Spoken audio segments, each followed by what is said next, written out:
자, 모두들 반갑습니다. 강태공입니다. 자, 금일은 에코프로의 이 우리가 만약에 지금 못 사신 분들 내가 사 모은다라고 하면은 얼마에 사 모으면 좋을지 그런 걸 좀 이야기해 보려고 해요. 그래서 결국에는 2차 전지가 앞으로도 큰 돈이 될 수밖에 없다고 생각하고 있기 때문에 과연 어떤 관점에서 에코프로의 이 가격대를 설정하는지 방송을 통해서 좀 이야기해 보려고 합니다. 그래서 방송 전 늘 말씀드리는 여러분들의 좋아요, 구독하기, 댓글까지는 너무나 많은 힘이 된다라고 말씀드리면서 오늘 방송 시작해 보도록 할게요. 자, 사실 지금 이 2차 전지에 대한 기대감이 굉장히 커질 수밖에 없는 게 뭐냐고 하면은 최근 이제 또 뉴스가 나오는 게 1월에만 몇 퍼센트, 26% 급등을 했다라고 해요. 그래서 실질적인 25년 만에 가장 많이 올랐다라고 하는데 이게 말이 25년이지 지금 현재 이 25년을 차트로 본다라고 하면 이때입니다. 이때. 그러니까 지금 과거 뭐예요? IT.com을 통한 버블. 이제 이 IT 버블보다 버블 당시에 시초에 와 있다라는 거예요. 그러니까 사실 지금 이게 25년 만에 이 과거 닷컴 버블만큼의 스타트 지점에 와 있고 그만큼 올랐다라는 거는 다시 한번 이 코스닥의 어마어마한 상승 랠리가 재현이 될 수도 있다라고 저는 생각을 해요. 그래서 이게 실질적으로 제가 무조건 재현될 거다라고 이야기하는 게 아니라 지금 정부에서도 뭘 밀어붙이고 있습니까? 정부에서도 보다시피 1,400조에 달하는 연기금 코스닥으로 돌린다라고 하죠. 그래서 1,400조 원을 그 코스닥에 투자를 한다가 아니라 얘네들이 이제 연기금의 이제 시장 규모가 1,400조 원에 달한다라는 거고, 그래서 이게 지금 얼마나 많은 자금이 이 코스닥 지수에 들어올지는 몰라요. 하지만 우리가 기대감이라고 하죠. 이미 들어올 거라는 기대감만 가지고서는 증시를 끌어올리기에는 뭐하다? 충분하다라는 거예요. 너무나도 충분하기 때문에 현재 이 코스닥에 대한 앞으로 뭐에 대한 기대, 상승에 대한 기대를 얼마든지 할 수가 있다라는 거예요. 근데 중요한 거는 그래서 이걸 봤을 때 제가 왜 여러분들에게 에코프로를 이야기하느냐를 놓고 본다라고 하면은 최근 코스닥 상승을 주도하고 있는 게 뭡니까? 제약바이오가 다시 조정이 나오기 시작을 하면서 누가 주도한다? 2차 전지주들이 다시 한번 주도한다는 거예요. 과거에 이제 코스닥 랠리도 사실은 우리가 에코프로와 함께 2차 전지주들이 주도를 했죠. 그래서 그런 모습 속에서 지금 현재 다시 한번 최근 이제 기관이 또 2조 400원 넘게 순매수를 하면서 2차 전지 강세를 만들고 있다라는 거예요. 근데 제가 이렇게 얘기하면은 지금 많은 분들이 이제 연기금도 들어오고 하니까 코스닥이 다이렉트 이렇게 날아가겠구나 생각할 수도 있어요. 근데 이거 아닙니다. 제가 여러분들에게 이제 이야기하고 싶은 게 뭐냐고 하면은 오늘의 방송 여러분들이 착각하면 안 되는 게 에코프로가 빠진다가 아니에요. 저는 다시 한번 말하지만 최근에도 방송을 했지만 에코프로는 목표 가격 50만 원을 보는 사람 중에 하나입니다. 다만 문제는 뭐냐? 지금 이 에코프로의 수급에 여러분들이 문제가 조금 있어요. 그게 무슨 말이냐? 지금 코스닥에서 기관이 2조 400억 원이 넘게 순매수했다라고 해서 이게 착각하는 게 있는데 연기금이 아닙니다, 이거. 자, 보면 알겠지만 이번 시장에서 들어오는 게 누구다? 자, 이번 코스닥의 시장에서 기관이 최근 이렇게까지 많은 수급을 집어넣었는데 이 기관의 물량이 어디다? 연기금이 사긴 샀어요. 근데 대다수가 누구예요? 다 금융투자라고요. 금융투자. 자, 그럼 에코프로라든지 이제 그 아까 얘기했던 에코프로라든지 다른 이런 그 보면은 자, 에코프로도 동일하죠. 기관이 사고 있습니다. 근데 여기도 누구예요? 연기금이 아니에요. 금융투자예요. 자, 에코프로 BM도 기관이 싸그리 사 모으고 있어요. 누구예요? 연기금이 아니라 누가 모은다? 금융투자가 모은다라는 거예요. 그러니까 여기서 말하는 기관이 지금 여러분들이 오해하면 안 되는 게 철저하게 수급이 다르다라는 거예요. 우리가 기대하는 건 연기금인데 실제로 지금 사 모으고 있는 건 금융투자라는 겁니다. 금융투자라는 건 우리 흔히 얘기하는 누구예요? 증권사라든지 아니면 뭐 그 ETF를 뭐 운영하는 운용사라든지 아니면 자산 운용사 아니면 뭐 기관 트레이딩 계정이라든지 펀드 매니저. 그러니까 우리가 쉽게 얘기하면 여러분들이 어떤 뭐뭐 인베스팅 뭐 이런 데 가지고 돈을 맡기면은 대신 투자해 준 애들. 이런 사람들이 지금 뭐 하고 있다? 에코프로에 모으고 있다라는 거예요. 그러니까 이게 중요한 게 뭐냐고 하면은 얘네들도 지금 이렇게까지 모으는 이유가 뭐다? 어차피 연기금이 들어올 걸 알기 때문에. 그러니까 지금 이 에코프로라든지 에코프로 BM이 못 간다가 아니라 위험한 이유가 이거예요. 자, 보면 알겠지만 최근 여기까지 이렇게 끌어올린 게 누구라고요? 기관. 이 기관은 금융투자입니다.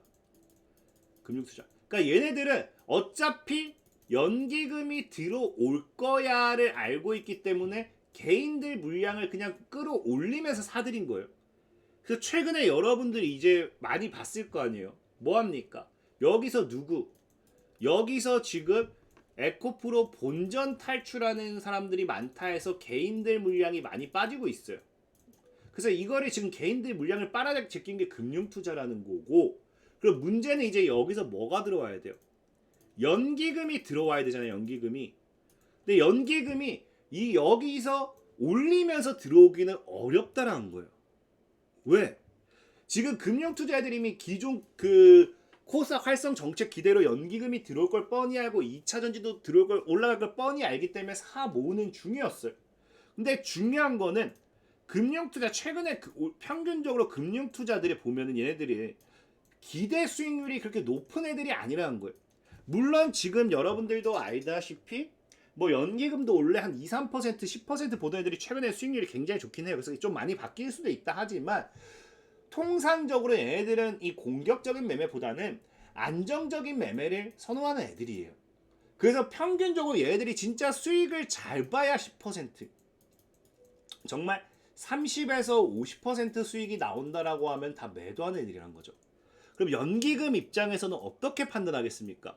연기금 입장에서는 지금 이미 금융투자애들이 이렇게 싸그리 모았어요. 얘네들 연기금이 받쳐서 올려봐야 뭐 한다? 얘네들이 이제 팔기 시작할 거예요. 그럼 연기금은 지금 사자마자 뭐 한다? 사자마자 빠지는 효과가 나온다는 거죠. 그래서 지금 아마 이제 어느 순간 뭐가 나와주게 되냐고 하면은 연기금이 에코프로를 안 산다가 아니에요. 다시 한번 말하지만 저는 에코프로를 최근에도 방송했던 게 뭡니까? 목표 가격 50만 원 보는 사람 중에 하나예요. 근데 지금 당장 연기금 같은 경우는 늘 연기금의 이제 매매 포지션이 이래요. 연기금은 추격 매매를 절대 하지 않습니다. 엄격한 운영규정비 성과도 평가하고요. 시장 충격 최소화의 원칙으로 하고 있기 때문에 급등 구간에서 추격은 잘하지 않아요. 그러니까 연기금은 통상 조정이나 눌림목 구간에 매수하는 게 연기금이에요. 그래서 실질적인 에코프로의 차트를 과거에 보시면 아시겠지만, 자, 이게 과거 21년도 7월부터 7월 31일까지요. 그러니까 이 당시 에코프로가 순간 급등이 나오는 이 구간대 과거. 오히려 연기금은 뭐 합니까? 21년도에서 22년도는 연기금은 그냥 다 팔아요. 다 팔아요. 그냥 싸그리 다 팝니다. 근데 오히려 지금 보다시피 그 이후에 조정이 나오기 시작하면서 연기금이 사모으죠. 사모으고 나서 다이렉트 마지막 우리가 23년도에 에코프로가 날아갈 때 연기금은 또 싸그리 다 팔아요. 그러니까 연기금은 늘 급등해서 팔고 조정해서 사모으고 급등해서 파는, 이게 과거 연기금의 늘 패턴이었다는 거예요. 그러니까 지금도 에코프로가 나쁘다가 아닙니다. 에코프로가 나쁘다가 아니라 뭐다? 아까도 얘기했지만 지금 이제 여기서 보면 알겠지만 현재 이 구간은 이제 조금만 더 오르면은 이전에 들어왔던 금융 투자애들도 털고 나가야 되는 구간이에요. 그리고 지금 개인들 같은 경우 이미 털고 있어요. 그럼 어느 순간 연기금이 받쳐주지 않는다라고 하면은 뭐가 나오느냐? 수급의 부재가 나와요. 그럼 이 순간이 언제냐? 조정을 주는 순간이 되겠죠. 그래서 오히려 우리가 지금 에코프로가 조정이 나온다는 게 안 좋다는 게 아니라 뭐다 제가 하고 싶은 이야기는 저는 에코프로 목표 가격 다시 말합니다. 목표 50을 보고 있어요. 근데 우리가 원하는 건 연기금이 이제 코스닥 활성화 정책과 함께 들어오잖아요.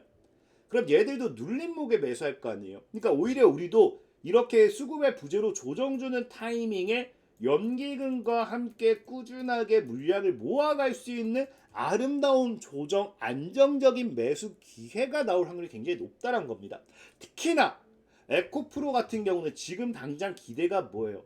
많은 분들이 착각하면 안 돼요. 에코프로가 지금 양극재로 가는 게 아니에요. 과거에는 양극재 대장주였다라고 해서 갈 수 있겠지만 지금 양극재를 통한 시장은 아직 정상화되지 않았습니다. 전기차 캐즘이 제대로 끝난 것도 아니고 지금 2차 전지 판매량 이런 것들이 과거만큼 올라온 게 아니에요. 양극재 정상화 기대감 하나도 없다라는 거예요. 지금 회복이 되고 있는 수준이지.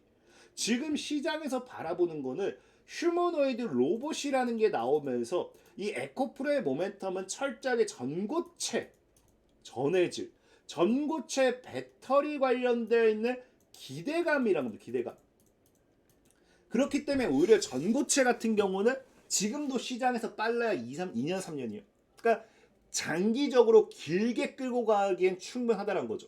연기금도 당장 이걸 추격할 게 아니라 길게 봐도 된다라는 거예요. 제가 뭐 이렇게 하게 많이 근데 지금 2차 전지 배터리 ESS도 있잖아요 할 수 있어요. ESS 있죠. 근데 이거 착각하면 안 됩니다. ESS 배터리 그 에너지 저장 장치 시장의 핵심은 뭐다? 양극재가 아니에요. 과거에는 리튬이온 배터리가 굉장히 크게 갔을 2차 전지 시대에는 양극재가 핵심이었죠. 근데 이제는 보다시피 뭐다? 양극재가 안 들어간다는 아니에요. 비중이 상대적으로 작아요. 그래서 지금 ESS에서는 오히려 뭐다?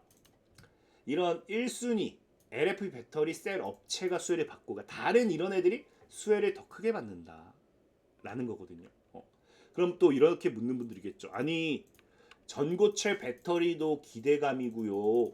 휴머노이드 로봇도 기대감이잖아요. 똑같은 기대감인데 전고체는 왜 조정을 줄 거라고 해요? 라고 할 수도 있어요. 이건 팩트만 놓고 얘기하면은 휴머노이드 로봇은 지금 판매가 가능한 상태입니다. 판매 가능 상태. 즉 얘네는 전고체 배터리가 아니어도 뭐예요? 오래 가지 못해서 문제인 거지 2시간, 3시간 가요. 그러니까 그냥 충전을 많이 해도 돼요. 그러니까 판매가 가능한 상태가 휴머노이드 로봇이기 때문에 이건 기대감만 있다라고 할 수는 없어요. 지금 양산이 아직 제대로 되고 있지 않은 거지 생산이 되고 있다라는 거예요. 전고체 배터리는 뭐예요? 생산도 안 되고 있어요. 완벽하게 차이가 있다라는 거겠죠. 그래서 저는 지금 오히려 에코프로 같은 경우가 지금 이제 연기금이 들어온다라고 하면서 조정이 주는 사실 저는 10만 원까지 보수적으로 입을 벌렸으면 좋겠어요. 진짜 10만 원까지 저는 조정을 생각했으면 좋겠어요. 근데 또 이렇게 하면 많은 분들이 욕을 할 수도 있겠죠. 저도 개인적으로 지금 시장 흐름상 10만 원까지는 안 줄 것 같아요. 그래서 제가 보는 관점의 최고의 매수는 지금 12만 5천 원. 그래서 15만 원. 이 사이 분할 매수. 그래서 이게 지금 여러분들이 만약에 내가 에코프로를 못 사서 사고 싶다 하시는 분들 이 구간대가 최고의 매수 기회가 되지 않을까. 매수.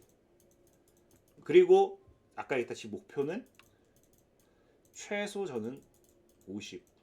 이거는 장기적으로 라는 거예요. 그래서 이거는 조정 제가 계속 또 말하지만 에코프로가 나쁘다가 아니라 조정에 대한 부분은 우리가 어느 정도 생각을 하고 보수적으로 전략을 취해도 나쁘진 않다. 이걸 좀 이해하셨으면 좋겠다라고 말씀드리면서 오늘 방송 마무리하도록 하겠습니다. 자, 지금까지 강태공이었고요. 여러분들의 좋아요, 구독하기, 댓글까지 너무나 많은 힘이 된다 말씀드리면서 자 모두들 안녕.